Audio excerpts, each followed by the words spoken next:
I was only 20 when I realized something that shattered me more than losing my parents ever did. I wasn't just an orphan. I was a target. The house I grew up in, the land my father worked his entire life for, the small pieces of gold my mother had saved with love, everything was gone. Not stolen by strangers, but by my own brothers. And the worst part? They thought I would stay silent. After my parents passed away, the house felt emptier than ever. Every corner whispered memories, my mother's laughter in the kitchen, my father's voice calling me his little princess. But those memories didn't last long. Within weeks, my brothers started changing. At first, it was small things, locked cupboards, hushed conversations, sudden trips to government offices. I didn't think much of it. I trusted them. They were my family. I was wrong. One evening, I gathered the courage to ask, what about Abu's property? How will it be divided? They exchanged glances. And then one of them laughed. Property? What property? Everything is already settled. My heart skipped. Settled? But I didn't sign anything. Another brother leaned back, his voice cold. You don't need to. You're just a girl. You'll get married and leave anyway. That sentence. It felt like them again, they didn't even bother pretending. Listen, one of them said, his voice harsh. If you keep asking questions, we'll throw you out of this house. I stood there, shaking. Homeless. Alone. Helpless. But something inside me changed that day. For the first time in my life, I refused to be afraid. The next morning, I made a decision that would change everything. I'm going to court, I said. They laughed. Actually laughed. Do you even know how courts work? One of them mocked. You don't have money, you don't have support. You'll lose before you even start. Maybe they were right. But I had something they didn't expect. Courage. The first time I walked into the courtroom, my hands were trembling. People stared at me. A young orphan girl, standing alone, against her own brothers. Even the lawyer I approached hesitated. Are you sure you want to do this? He asked gently. These cases take time. Years sometimes. I'm not fighting for time, I replied. I'm fighting for justice. He looked at me for a long moment. Then he nodded. The case started. And so did the real battle. My brothers hired expensive lawyers. They brought documents I had never seen.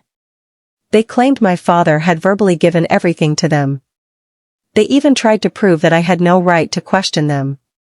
Every hearing felt like a war. Every word felt like a knife. But I didn't step back. One day, during a hearing, one of my brothers stood up and said something that still burns in my memory. She's just doing this for money. She has no shame. The courtroom went silent. All eyes turned to me. And for a moment, I felt small again. But then I remembered my father. The way he used to say, never let anyone make you feel less than you are. I stood up. My voice was shaking, but my words were clear. I'm not here for money. I'm here because I am his daughter. And I deserve my share, not as a favor, but as a right. That day, something shifted. The case went on for months. I faced taunts, pressure, and even threats. Relatives started calling me greedy. Neighbors whispered behind my back. Look at her, fighting her own brothers. But none of them knew the truth. None of them knew what it felt like to be erased from your own family. There were nights I wanted to give up.